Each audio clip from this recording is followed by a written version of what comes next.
కళ్ళం నిండా ధాన్యం వచ్చింది, కళ్ళ నిండా ధైర్యం వచ్చింది. ఎటు చూసినా తెలంగాణలో పచ్చని పొలాలు, పంట రాసులు కనబడతా ఉన్నాయి.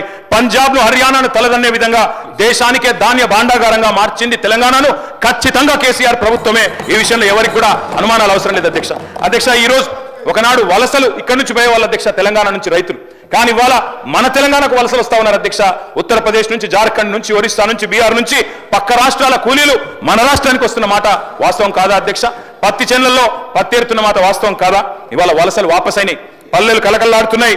అదేవిధంగా పాత ఇల్లులు సదురుకున్నారు, కొత్త ఇల్లులు కట్టుకుంటా ఉన్నారు. ఇవన్నీ కూడా ఖచ్చితంగా తెలంగాణలో వ్యవసాయం పండుగగా మారిందని చెప్పడానికి ఒక సంకేతం అధ్యక్ష. ఒక్కొక్క ఊళ్ళే బొడ్రాయి పండుగ చేస్తే లక్షలు ఖర్చు పెట్టి చేస్తా ఉన్నారు అధ్యక్ష. ఎందుకంటే వ్యవసాయం బాగైంది, సాగు బాగైంది, రైతు బాగైంది. మేము ఢిల్లీకి పోయినాం అధ్యక్ష, కేంద్ర మంత్రి గారిని అడిగినాం, కొన అంటున్నారు, ఎందుకు కొనరు బియ్యం అని.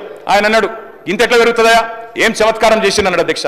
చమత్కారం కాదు అధ్యక్ష, బృహత్కార్యం చేసినాం కాబట్టే బ్రహ్మాండంగా అల్టిమేట్ గా ధాన్యం కొనుగోలు పెరిగినాయి, రైతు ఆత్మహత్యలు తగ్గినాయి. ఆనాడు 2014లో 1347 ఆత్మహత్యలుంటే ఈ రోజు 215కు తగ్గినాయి అధ్యక్ష. ఇవన్నీ కూడా వాస్తవాలు అధ్యక్ష.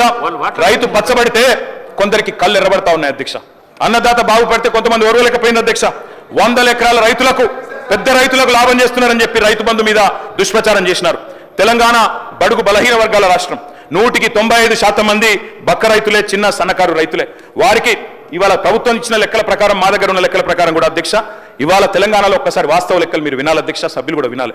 10 ఎకరాల పైన ఉన్న వాళ్ళు తెలంగాణలో రైతాంగం లెక్కలు తీస్తే 91.33% లబ్ధిదారులు 5 ఎకరాలు దానికంటే తక్కువనే ఉన్నారు అధ్యక్ష.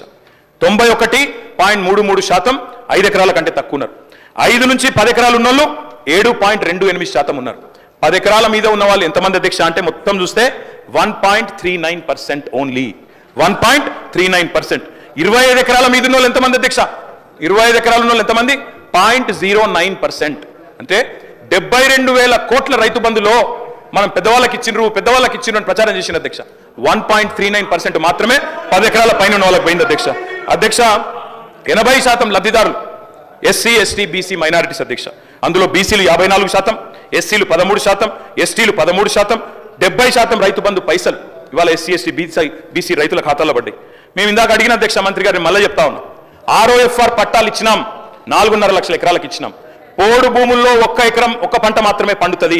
దయచేసి నేను మంత్రి గారిని కోరుతా ఉన్నా, తప్పు చేయకండి. కేవలం 1 పంట పండుతుంది కాబట్టి గిరిజన రైతులకు కోతలు పెడతాం, రేపటి రోజున ఖచ్చితంగా వారికి 2వ పంటకి ఇవ్వం, వారు 1 పంట పంటే పరిస్థితి ఉంటే మంచిది కాదు అన్నట్టుగా కటింగ్ పెడితే మంచిది కాదు అని వారికి నేను విజ్ఞప్తి చేస్తా ఉన్నా అధ్యక్ష. నేను సూచన చేస్తా ఉన్నా అధ్యక్ష, మట్టిని నమ్ముకున్న రైతుకు ఎంత చేసినా తక్కువనే, ఎంత ఇచ్చినా తక్కువనే.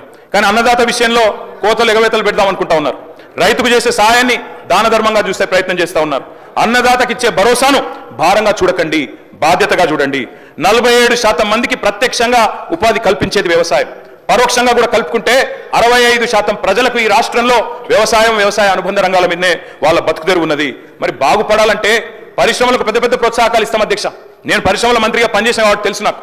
పరిశ్రమలకేమో రెడ్ కార్పెట్ ఇస్తాం, పెద్ద పెద్ద ప్రోత్సాహకాలు ఇస్తాం, కానీ రైతు కాడికి వచ్చే వరకు మాత్రం కటింగులు పెట్టే ప్రయత్నం చేస్తున్నాం. ఇది మంచిది కాదు అనే మాట కూడా నేను వారికి విజ్ఞప్తి చేస్తా ఉన్నా అధ్యక్ష. కొంతమంది చెప్పారు అధ్యక్ష ఎన్నికలకు ముందు, ముష్టి 10,000 ఎందుకు, ఎకరానికి 15,000 ఇస్తాం, వెంటనే ఇస్తాం.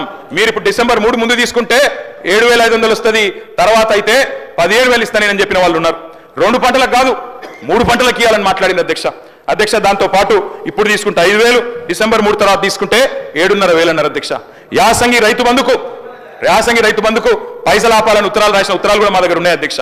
ఎన్నికల్లో గెలిచిన తర్వాత ఇప్పటి వరకు రైతు బంధు లేదు, భరోసా లేదు అధ్యక్ష. ఇక నేను విమర్శ చేయను అధ్యక్ష, కానీ వాస్తవం అధ్యక్ష, ఒక్కొక్క రైతుకు మంత్రి గారు, అగ్రికల్చర్ మినిస్టర్ గారు, గౌరవ